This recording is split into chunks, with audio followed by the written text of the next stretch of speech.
sebut kat saya, dia ukur saya, dia cakap kalau saya tak bayar juga, dia nak bunuh saya. Okay, nasihat saya untuk orang yang berjalung tu, tolonglah tak payahlah nak pinjam Alung ni. Lagi cakap jadi susah dengan saya.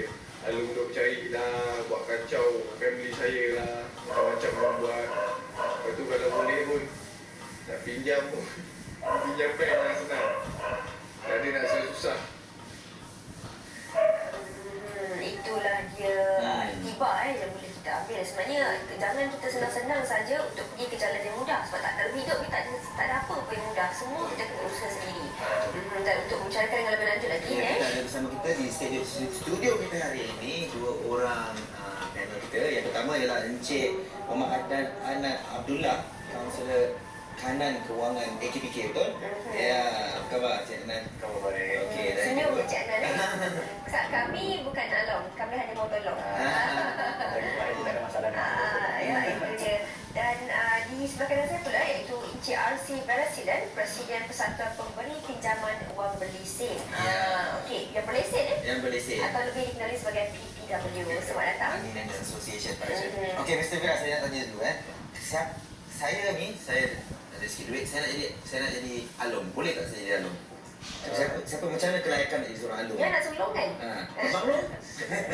Saya tanya tak ada apa-apa kelayakan istimewa jadi alum. Siapa aja boleh jadi alum.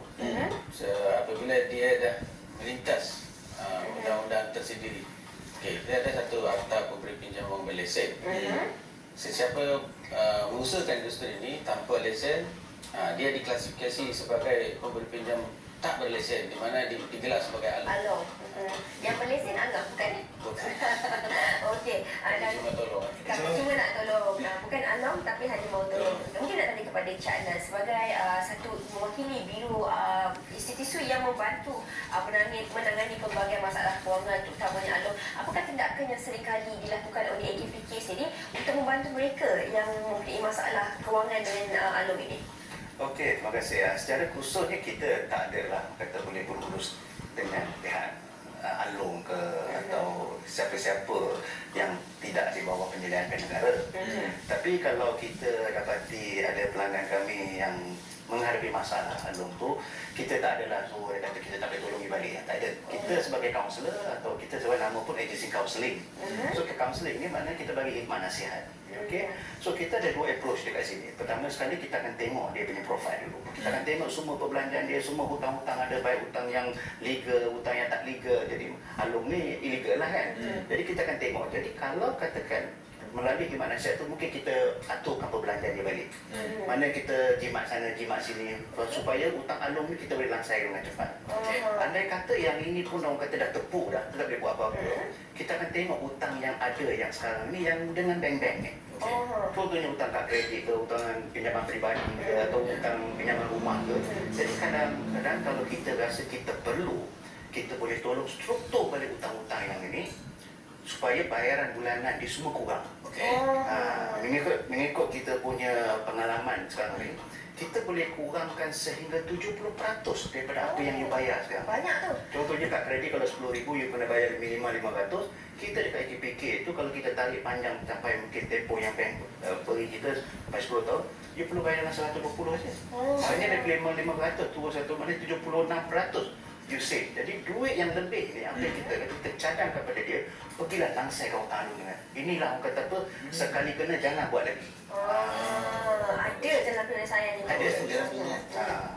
Mr. Barasilan, selalunya orang yang datang jumpa alung ataupun jumpa persatuan Pemberi pinjam berlesen. selalunya orang yang macam mana? Orang yang Latar belakangnya dari bagaimana?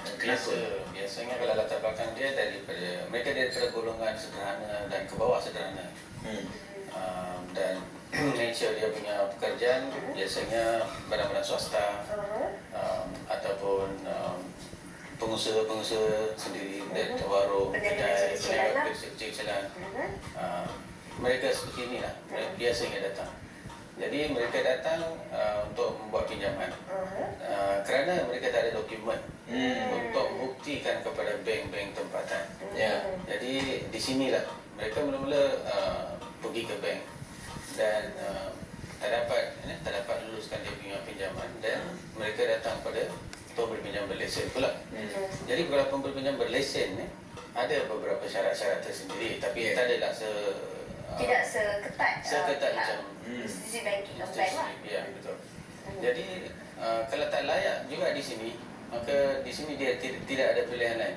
Jadi dia pergi ke golongan alung. Sebab Yang terakhir lah sekali. terakhir sekali. Mungkin yang Encik Mira boleh terangkan kepada para penonton semua, sebab ramai juga yang tak tahu tentang kewujudan PPW ataupun peminjam wang berlesen ni. Jadi mereka mungkin ada juga yang salah faham. Jadi mereka ingatkan yang iklan-iklan yang ditampal-tampal di sekitar bandaraya ataupun di tempat-tempat awam tu adalah yang dianjurkan sendiri oleh PPW. Jadi apakah sebenarnya fungsi PPW ni dan juga orang kata syarat-syarat kelayakan untuk mendapatkan pinjaman daripada PPW? Pertamanya ada satu jurang yang begitu luas di antara pemberi pinjam berlesen dan tak berlesen. Okey, yang berlesen adalah seorang individu yang mengambil lesen. Okey, yang melayakkan diri untuk lesen sebelum menjadi pengusaha. Dan yang tidak berlesen, mereka memang tak ada lesen. Okey.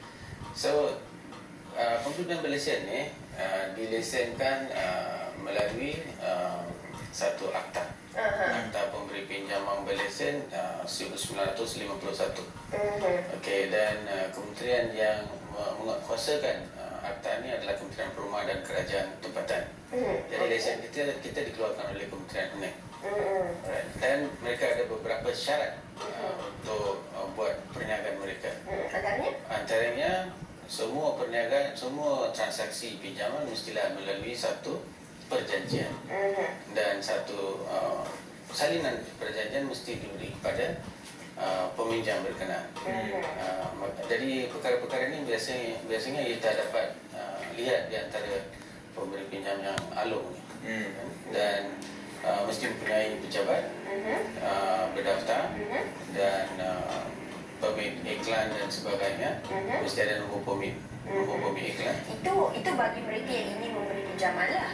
Tapi bagi mereka yang ingin meminjam pula, apakah syarat-syaratnya tu? Macam kalau di bank sendiri, syarat-syaratnya agak lebih ketat. Kena 3 bulan penyata gaji, EA form, mungkin memerlukan kadang-kadang surat sokongan dan sebagainya. Tapi jika pergi ke PPW ni sendiri, perlukah mereka membawa dokumen-dokumen seperti surat bank ataupun gaji, surat sokongan atau benda kan?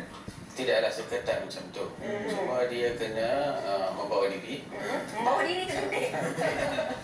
Dan memohon, dan dia kena buktikan dengan kad pengenalan, bil elektrik, ataupun bil cukai tanah dan sebagainya, yang dia ni memang penghuni di sini, bekerja di mana, itu sahaja.